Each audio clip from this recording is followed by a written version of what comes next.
আল্লাহ রাব্বুল আলামিন বলেছেন, তোমরা আমার নিকট দোয়া করো, আমি তোমাদের দোয়া কবুল করব। তোমরা আমার নিকট চাও, আমি তোমাদের চাওয়া পূরণ করব।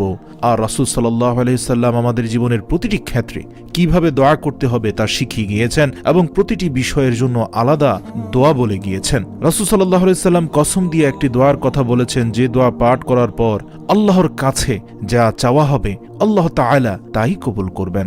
এ সম্পর্কে হযরত আনাস ইবনে মালিক রাদিয়াল্লাহু তাআলা আনহু বলেন, আমরা রাসূল সাল্লাল্লাহু আলাইহি ওয়াসাল্লামের পাশে একদা বসা ছিলাম। এর এই পাশে এক ব্যক্তি দাঁড়িয়ে নামাজ পড়ছিল।